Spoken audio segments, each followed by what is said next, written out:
Hi, my name is Floria Andrea Otero, and today I will be discussing knee osteoarthritis, also known as OA. Osteoarthritis, aka degenerative joint disease, is characterized by localized breakdown of cartilage in the joint and synthesis of new bone at the joint surfaces or margins, resulting in stiffness and pain in the affected areas. First, we will be discussing the epidemiology of knee osteoarthritis. Knee osteoarthritis is known to affect approximately 27 million Americans.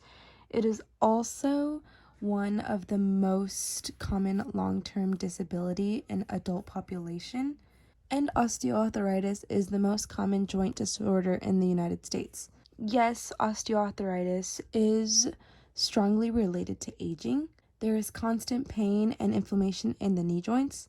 It is also known to be more frequent in women than men after age 50. Knee osteoarthritis occurs in 10% men and 13% in women aged 60 years or older. There's also no underlying mechanisms why knee osteoarthritis is different between men and women. And also, into that fact, women have greater pain, reductions in function, and lost quality of life from this condition than men do. The second slide I will be discussing is classification. There are two major types of osteoarthritis.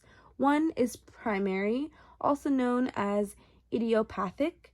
It is the most common and diagnosed without a known cause.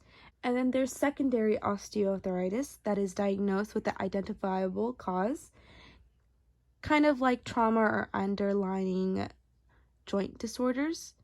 There are other criterias into knee osteoarthritis, but the main one and the most common one in each subtype and whichever type of osteoarthritis there is pain. And pain can be caused by the inflammation, hypertension, microfractures, stretching of periosteal nerve, and stretching of ligaments and spasms of muscles, which can be around the inflamed joint capsule that can cause the pain. Next, I will be discussing risk factors in knee osteoarthritis. One being older age. The risk of osteoarthritis increases with age. Sex, gender, because women are more likely to develop osteoarthritis, even though it isn't really clear. Next would be obesity. The reason why obesity can be a cause is because carrying extra body weight contributes to osteoarthritis in several ways, and the more you weigh, the greater your risk is. Increased weight adds stress to weight-bearing joints, kind of like your knees and your hips. Also, fat tissue produces proteins that can cause harmful inflammation in and around your joints. Joint injuries such as those that occur when playing sports or from any accident can increase the risk of osteoarthritis. Even injuries that occurred many years ago and seemingly healed can increase the risk because it could have not healed properly. Repeated stress on the joint. If your job or a sport you play places repetitive stress on a joint, that joint might eventually develop osteoarthritis. Genetics. Some people inherit a tendency to develop osteoarthritis and could be passed down in generation. Bone deformities. Some people are born with malformed joints or defective cartilage, which can cause osteoarthritis. And certain metabolic diseases. These include diabetes, and a condition in which your body has too much iron. It can also be other types of diseases that are harmful to yourself. My next slide will be conditions and consequences of having knee osteoarthritis. The impact of pain and stiffness caused by osteoarthritis can cause a variety of physical, psychological, and social effects, and most people with osteoarthritis find their pain becomes progressively worse over time. With physical impact, you also have to have support. The physical impact of osteoarthritis is that people with it favor one of the knees over the other, and that's a strategy is to reduce the pain and to risk the joint giving way. Those with hip pain tend to lie on one side to control the pain, such as walking sticks, frames, support garments, and people can be embarrassed by that and tend not to walk anymore. Osteoarthritis also creates difficulties in achieving a usable range of movement in the joint, especially after a period of rest when stiffness is greatest. And through that, people also complain and can be prone to falls. The social impact of osteoarthritis is that people experience ongoing pain, painful exacerbations, depression, and joint instability, which means they find regular employment difficult.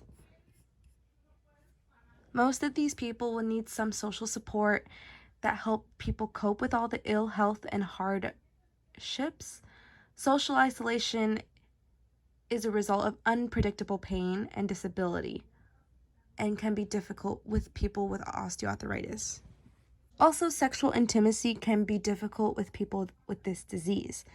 With sexual intimacy, because they are concerned that the sex will exacerbate their pain, the loss of intimacy within a close relationship can affect the quality of life, communication, and sense of self.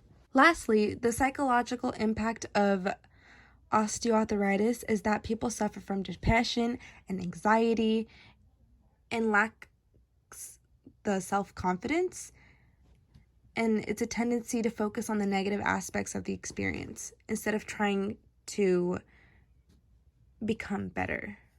Through this, osteoarthritis is a disease commonly associated with pain and is much more complex than that for many people. Pain itself is complex, making it difficult to treat, but because many others with osteoarthritis experience the same anxiety, depression, self-disturbance, social isolation, they can all help each other out through support. Response to exercise training. It has been researched that people can and should exercise when they have osteoarthritis. One of the first ones being range of motion exercises. The range of motion refers to the ability to move your joints through the full motion they were designed to achieve. These exercises include gentle stretching and movements that take joints through their full span. And doing these exercises regularly can help maintain and improve the flexibility in the joints. The next one being aerobic endurance exercises. These exercises strengthen the heart and make the lungs more efficient. Aerobic exercise also reduces fatigue and builds stamina while helping control weight by increasing the number of calories the body uses. Strengthening exercises. These exercises help maintain and improve muscle strength.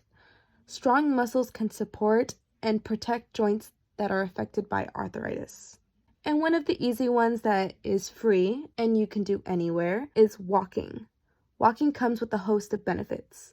One major plus is that it improves circulation and also helps with heart disease, lowers blood pressure, and can be known as an aerobic exercise. And it can help lower risk factors and tones muscles that support joints. Exercise testing and screening criteria. The type of exercises can be aerobic or resistance and stretching. Stretching being the main one and should always be done daily. For aerobic, it should be at least low joint stress, such as walking, cycling, and swimming. For resistance exercises, individuals with significant joint pain or muscle weakness may benefit from beginning with maximum voluntary isometric contractions around the affected joint and progress to dynamic training. All osteoarthritis patients have lower neuromuscular, cardiorespiratory, and physical function due to the effect of the pain. Some little tests that can help are walking short distances, 4 times 10 meter fast-paced walk test, an aerobic capacity test, which can be an easy one, a 6-minute walk, and a sit to stand, which is 30 seconds from chair to going up. It is essential to increase the patient's functional capabilities first, and then to increase physical fitness. When it comes to exercise programs, it should be focused on aerobic exercise or resistance training. Overall, the exercises should gently and actively move all joints through the range of motion to prevent joint contractures and stretch the surrounding muscles and help. The frequency should at least be 3 times per week of aerobic exercises, and it should be at least done 2 to 3 times a day, non-consecutive. Stretching before the exercise should be emphasized and performed at least daily. The intensity should be a pretty low amount of weight, and as time goes on, you can increase weight, but not to full. Exercise programs should be individualized to address the specific needs of the patient. The goals of any exercise program should focus on controlling pain, increasing flexibility, and improving muscle strength and endurance. Exercise prescription. As said on a few of the slides, there are ways to prevent osteoarthritis. There's no way to cure it unless you need surgery, but ways to prevent it can be weight management. Like said before, because of the weight from your body, it's putting too much pressure on your joints. Increasing physical activity, and which can also add on weight loss and will help you lose weight, and it can increase strength and aerobic capacity, and will engage in low-impact aerobic exercise programs, which will not hurt or damage your joints as easily. Correcting knee joint alignment, such as a knee brace, patella tapping, those are some therapeutic options available to modify joint forces to reduce symptoms and some changes as shown in the pictures, which can help with osteoarthritis and not damage the joint, also not causing as much chronic pain and functional dependency. Thank you and stay safe.